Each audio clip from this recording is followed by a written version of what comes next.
like lotion. I can feel it soaking, reopen, the scars have awoken. I can't move on till I let go. I feel so lost, never at home. Need to be strong, every breath hold. Cause I can't move on till I let go. I can't move on till I let go. I feel so lost, never at home. Need to be strong, every breath hold. Cause I can't move on till I let go.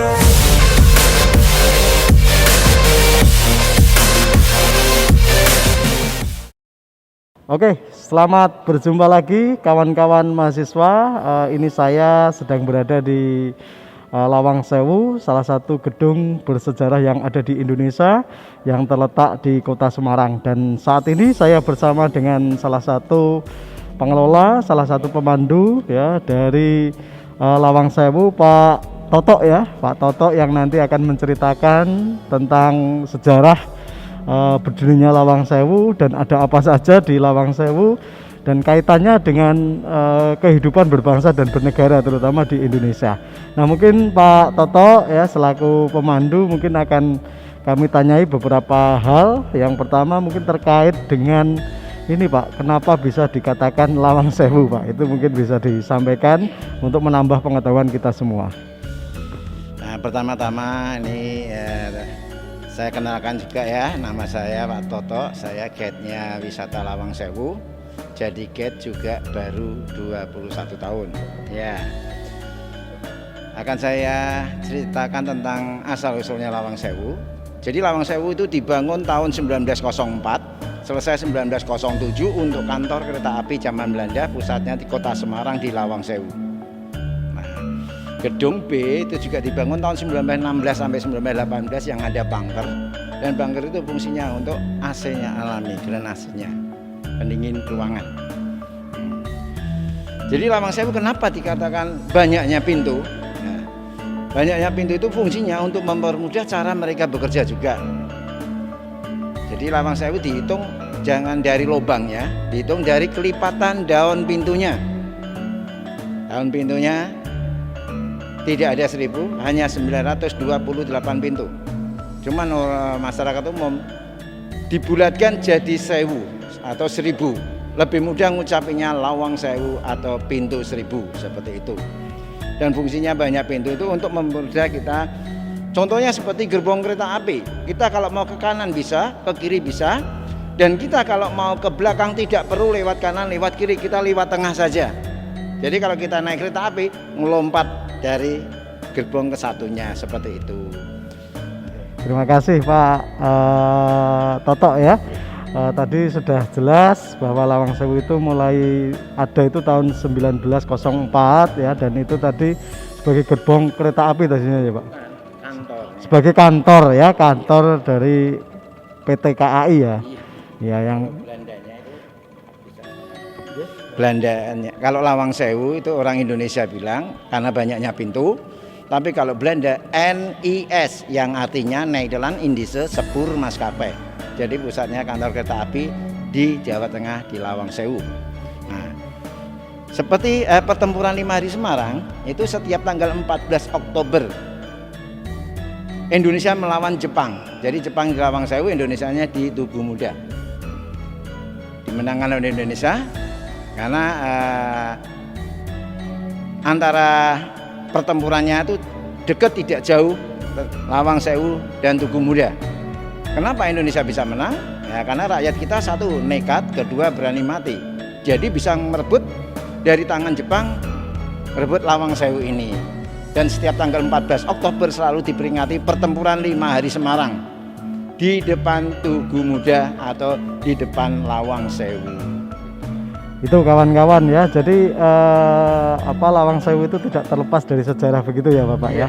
Terutama 14 Oktober ketika terjadi pertempuran 5 hari di Semarang ya. Artinya tadi kata kunci ya, kalau ingin menang ya kita harus apa Pak tadi Pak? Nekat, satu nekat dan berani mati.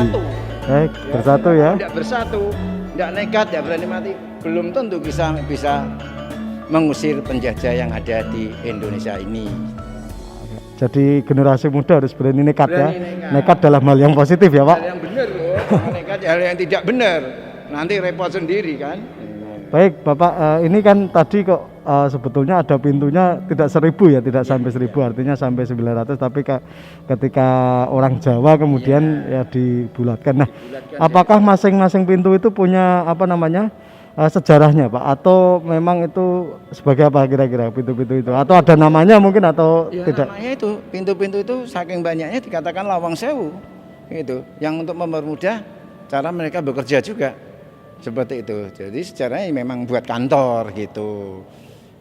Baik kawan-kawan, kita coba akan melanjutkan ya Pak, kita coba jalan-jalan ke sekitar gedung ini. Di gedung apa Pak? Gedung A ini. Gedung A lantai 2, Isinya kosong, hanya ruangan-ruangan kosong. ruangan kosong. Dulunya untuk apa Pak? Kantor semua. Ini untuk kantor ya, kantor PT KKI. Oke teman-teman, kawan-kawan ikuti kami.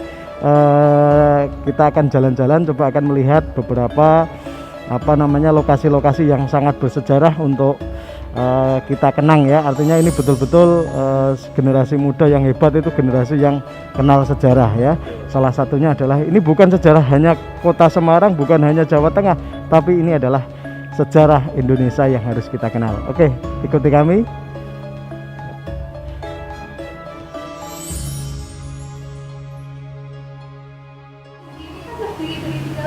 Iya. Nah, untuk misalnya kenapa lantai 1 boleh tinggi dan untuk lantai 2 dan 3 tidak boleh? Jadi berbeda satu ya, karena setiap pengunjung masyarakat umum yang mau naik ke lantai 2 ingin ada di sini kantor dulu. Ya, jadi kalau tidak tanpa izin nanti itu pengunjung masuk naik, nanti disalahgunakan untuk ambil video tanpa izin kantor, lain-lainnya yang tidak kita inginkan. Jadi selalu izin ke kantor, karena lantai 2 kan sudah juga dalam perbaikan itu ya, jadi supaya masyarakat umum itu bisa menyadari juga kita mau kemana-mana kan harus ada izinnya dulu. Kalau dari pihak kantor nanti manajemennya itu mengizinkan, oke naik lantai 2 ini ada berizin. Kalau tidak, contohnya seperti lantai B. Lantai B itu juga izin kantor. Kalau kantor boleh diizinkan naik lantai 2, kalau tidak boleh. Jadi intinya untuk melindungi bangunannya gitu. Juga untuk melindungi bangunannya. Kalau boleh tahu Pak, daya tarik dari Lawang Sewu sendiri ini apa aja sih Pak yang ada di sini? Daya tariknya itu salah satunya banyak pintunya. Yang dikatakan Lawang Sewu seperti apa? Dan kita pun kalau foto-foto spot-spot yang kecil memang di balik pintu-pintu itu. Jadi ya di balik pintu-pintu. Jadi kita caranya foto hanya normal-normalnya saja. Jadi juga yang terkenalnya seperti itu, Lawang Sewu banyak pintunya. Itu 1000. Tidak ada itu, cuma kata biasa ada Lawang Sewu, Cemoro Sewu, Pring Sewu, Pati Sewu, cuma tidak ada Sewu, itu hanya kata lain. Itu terima kasih ya Pak. Iya, sama-sama.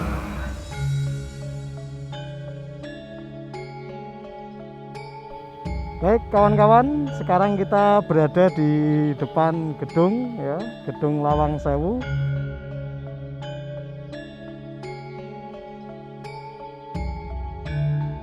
Masih tetap bersama Pak Toto ya, pemandu kita di Lawang Sewu, dan beliau setia ya mendampingi untuk memberikan pengetahuan pada kita semua.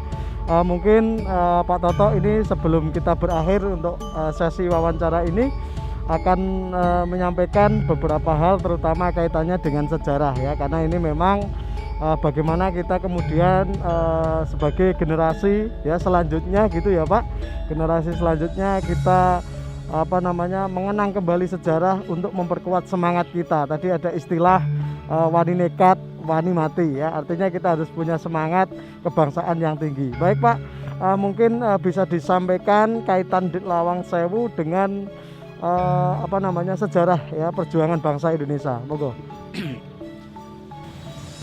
Ya, jadi Lawang Sewu itu awal-awalnya diduduki oleh Belanda. Ya, dibangun tahun 1904 selesai 1907 untuk kantor kereta api. Ya, 1942. Nah, ini maaf kita buat singkat kan. 1942 Jepang datang Indonesia, melihat Lawang Sewu tempatnya strategis. Dia terperang dengan Belanda. Nah, Belanda kalah pergi, tadinya Belanda untuk kantor, Jepang masuk alih fungsi untuk markas tentara. Indonesia merasa ini negaranya, miliknya, direbut kembali pada pertempuran 5 hari di Semarang. Jepang di Lawang Sewu, Indonesianya di Tugu Muda.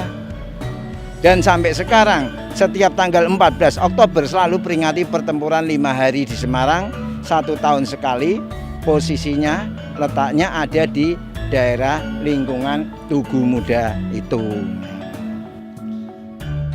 Ya, itu ya. Jadi sejarahnya bisa kita kita ketahui bahwa sekali lagi ini tidak lepas dari perjuangan melawan penjajah ya Pak. Terutama Belanda, kemudian Jepang, ya, kemudian memang kembali ke Indonesia. Itulah sejarah yang harus kita lestarikan, harus kita kita jaga ya, jaga budaya ini. Ya sedikit mungkin. Mana yang kuliah? Oh kami ya ini ya mungkin ada pesan dari Bapak untuk teman-teman dari Jambi dan juga Medan. Ya ini ada pesan-pesan dari saya Pak Toto, saya juga asli dari Palembang, dari Sumatera ya. Ini dari pesan saya untuk mahasiswa-mahasiswi Jambi dan Medan. Jangan hiraukan kalau ada orang lain yang mengira kalau Lawang Sewu itu angker, sangar. Tidak usah berpikiran seperti itu. Ya. Jangan kita percaya nggak percaya, Lawang Sewu adalah salah satunya ikonnya Kota Semarang.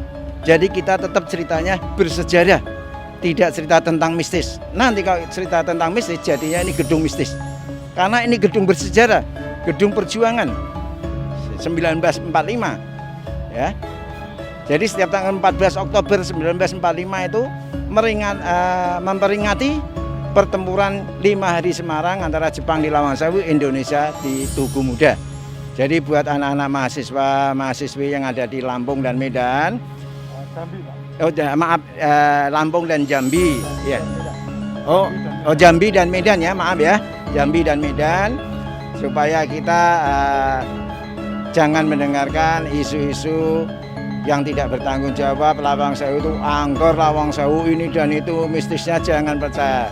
Kalian percayalah, Lawang Sewu adalah sejarah, salah satunya perjuangan 45, dan ikonnya Kota Semarang adalah Lawang Sewu. Ya banyak pintunya gitu ya. Oke, itu kata terakhir yang luar biasa ya. Artinya Lawang Sewu adalah ikonnya Kota Semarang, tapi juga saya bisa katakan, mohon izin Pak, ikonnya Jawa Tengah, dan bisa saya katakan ikonnya Indonesia. Betul. Ya, artinya ini betul-betul gedung yang bersejarah, gedung yang punya nilai, gedung yang memang harus kita lestarikan, harus kita banggakan ya sebagai bangsa Indonesia. Dan ingat, Lawang Sewu bukan kemudian tempat mistis, tapi tempat bersejarah yang kemudian bisa kita ceritakan pada generasi-generasi yang akan datang. Karena seorang generasi itu adalah yang baik, adalah generasi yang mengenal sejarah. Karena dengan mengenal sejarah kita akan bangga menjadi bangsa Indonesia. Begitu Bapak, terima kasih Pak Toto ya, matur nuwun sudah dibantu. Terima kasih. Mungkin salam untuk mahasiswa, oke, salam untuk mahasiswa ya. Ya. Oke, terima kasih. Wassalamualaikum warahmatullahi wabarakatuh.